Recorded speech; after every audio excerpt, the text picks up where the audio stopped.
mulle pandud, aga Mul tuli meelde, ta rääkis, et tema tutvusringkonnas, et tema oli selline ärimees, nagu puhas ärimees. Tal oli kõik asjad olemas, kõik majad, autod, väga palju raha, naine, laps, eks ju, nagu peab olema, eks ju. Ja siis ta ütles, et ta nagu ei saanud aru ühel hetkel, et miks ta õnnetu on.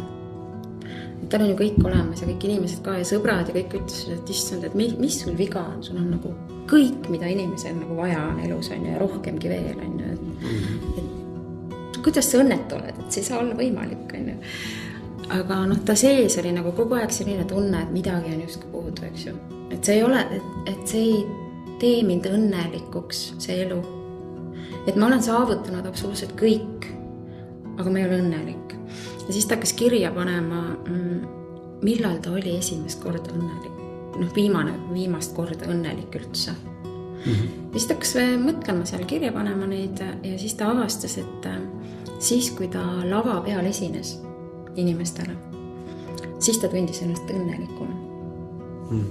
Ja siis ta sai nagu sealt selle mõtte, et ta peab hakkama lava peal esinema.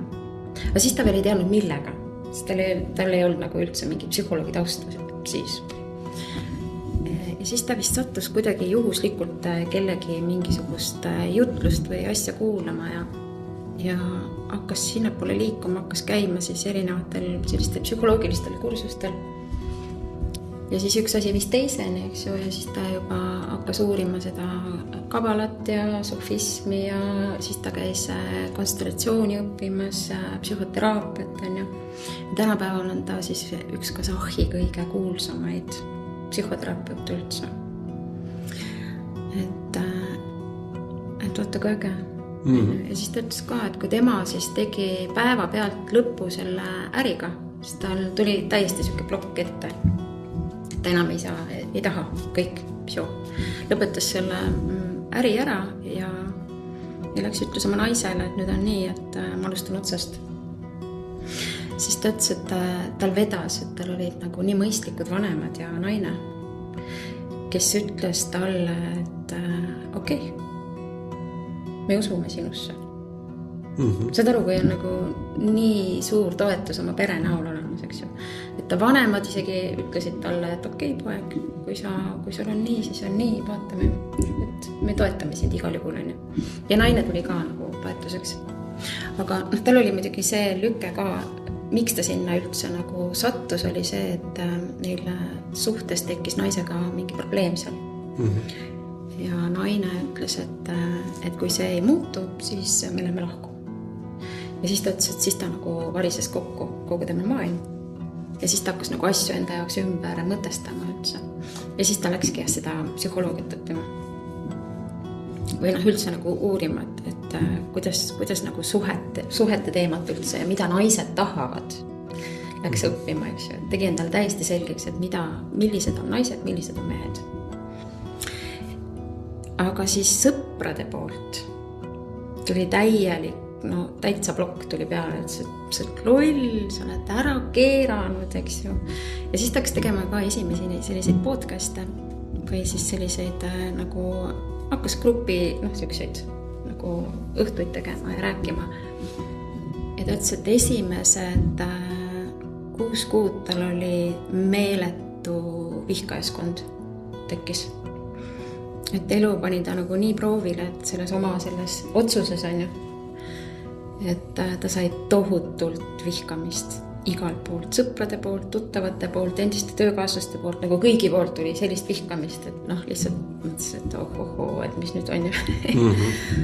Aga siis ta ütles, et ta elas selle üle ja siis mingi aeg peale seda oli selline koht, kus oli täielik ignoreerimine nende poolt.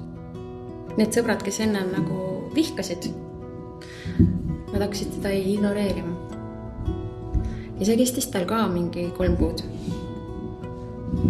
Ja ta jäi ikkagi endale kindlaks. Ja siis peale seda, nii et siis umbes siis aasta läks või 9 kuud, eks ju, läks selleks aega, kui hakkasid inimesed tulema, sellepärast, et ta sai aru, et see, mida ta teeb, on tema missioon siin.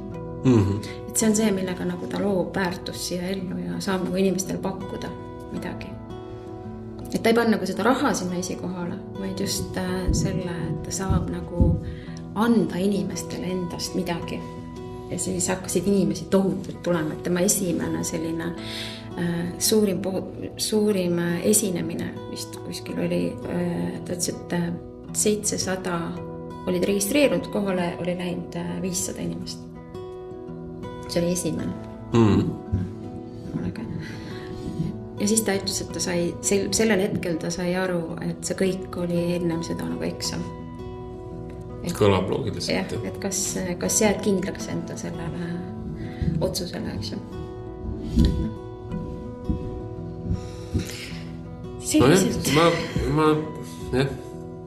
Eks ma olen seda ka nagu enda puhul mõelnud, et ikka nagu vaatad, et kui mingid asjad nagu ei lähe, et mis toimub, et kas ma ikkagi teen nagu mingit valet asja või siis on nagu mingi kontroll on nii kõva taga, et see on ikkagi see, mina näen seda, et see on see harjumuslik mõttemuster üritab nagu tegelikult nagu selle täpselt sama mustri kaudu tehes luua uut tulemust. Aga kui käid sama teed, siis ei ole võimalik teise kohta jõuda. Kui sa käid kogu aeg samamoodi, eks ju, siis loodad, et asi muutub ega ei muutu küll.